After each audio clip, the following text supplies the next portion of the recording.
मंगलपुर नाम के एक कस्बे में एक छोटा सा खानदान रहता था, जिसमें सविता नाम की एक खातून और उसके फर्जंद थे। अपने शौहर के अचानक इंतकाल के बाद घर का पूरा बोझ सविता पर ही आ गया था। 2 फर्जंदों की परवरिश और पढ़ाई लिखाई में ही उसकी सारी जिंदगी गुजर गई। लेकिन जब उसके बच्चे बड़े हुए तो सविता को एक बड़ा फैसला लेना था। अरे सविता बहन, तुम यहाँ आओ, अंदर आओ। क्या हुआ, सब खैरियत से तो है ना?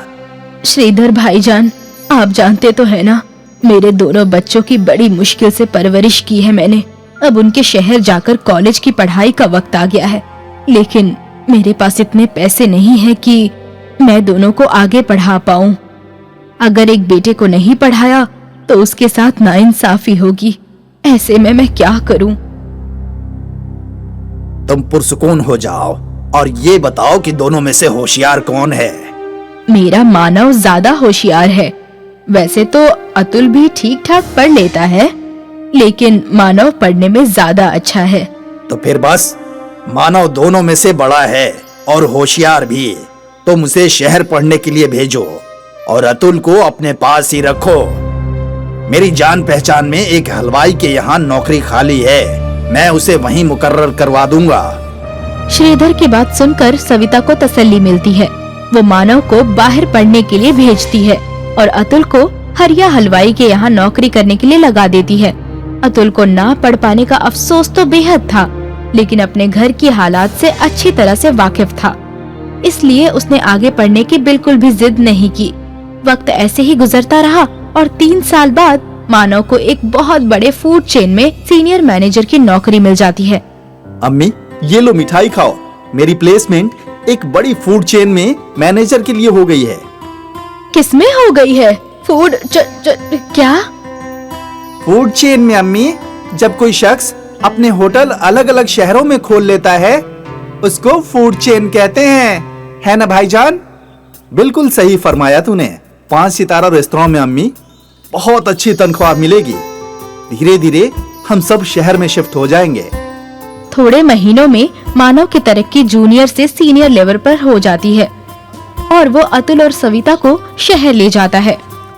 अम्मी, कल मेरे बॉस रात को खाने के लिए आ रहे हैं। जब मैंने उन्हें बताया कि मैं अपने पूरे खानदान को यहाँ ले आया हूँ, तो वो बेहद खुश हुए। अरे वाह, तो बुला ले उन्हें, आखिर हम भी तो मिले तेरे बॉस से। लेकिन अम्मी, तुम तो बीमार हो, तो फिर खाना कौन बनाएगा? तुम फिक्र मत करो भाईजान। जब तुम पढ़ रहे थे तो मैं हरिया हलवाई के पास बहुत काम सीख लिया है। तुम देखना, ऐसा खाना बनाऊंगा कि खाने के साथ उंगलियां भी चट कर जाएंगे। लेकिन एक बात का ख्याल रखना अतुल, बॉस 5 सितारा रेस्तरां के मालिक हैं, खाना उसी के हिसाब से होना चाहिए। आप इन सब बातों की जरा भी फिक्र मत कीजिए भाईजान, बस काम पर तवज्जो दीजिए। देखना, खाना खाते ही आपकी डबल तरक्की पक्की। कहते ही सब खिलखिला उठे। अगले रोज अतुल खूब दिल लगाकर बहुत सारे जायकेदार खाना बनाता है। भाईजान, लगता है आपके बॉस आ गए हैं, मैं दरवाजा खोलता हूँ। नहीं नहीं अतुल, तू रहने दे। बॉस क्या सोचेंगे कि कैसे कपड़े पहने हैं इसके भाई ने। मैं खोलता हूँ दरवाजा। और सुन, तू अंदर ही रहना, ज्यादा बाहर निकलने की जरूरत नहीं है। अतुल ये सुनकर काफी मायूस हो जाता है और बिना कुछ कहे अंदर जाकर डाइनिंग टेबल सजाने लगता है। आइए जनाब, आइए। अस्सलाम वालेकुम मानव। वालेकुम सलाम जनाब, मेहरबानी करके तशरीफ रखिए। वाह मानव, तुम्हारा घर तो काफी अच्छा है। तुम्हारी अम्मी और भाई कहाँ हैं? मैं अभी मिलवाता हूँ जनाब। अम्मी, ओ अम्मी, बॉस आए हैं। अस्सलाम वालेकुम जनाब, कैसे हैं आप? यहाँ मानव, उसकी अम्मी और उसका बॉस एक दूसरे से गुफ्तगू कर रहे थे और वहाँ अतुल खाने की तैयारी में लगा था। थोड़ी देर बाद वो सब डाइनिंग टेबल पर खाना खाने आए।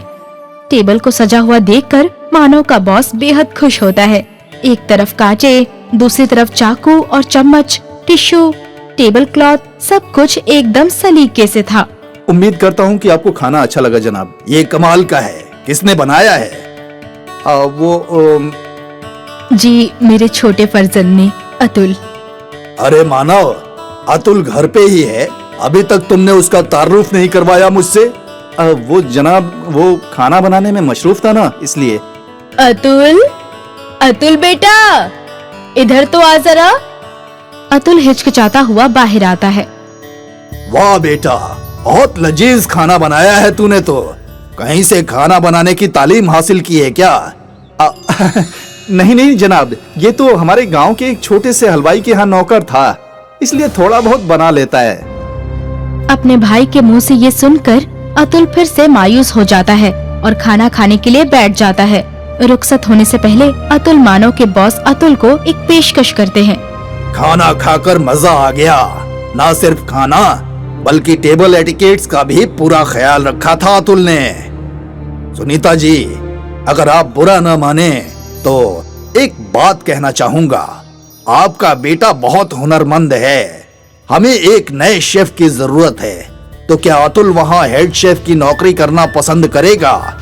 लेकिन जनाब, अतुल ने कोई फॉर्मल डिग्री नहीं ली है इसमें, ये तो ऐसे ही बस थोड़ा बहुत कर लेता है। वो तुम्हारी परेशानी नहीं है मानव, मुझे बस जायका उम्दा चाहिए और कुछ नहीं। अतुल, तुम कल मानव के साथ दफ्तर आ जाना और वहीं पर एक डिश बनाकर खिला देना।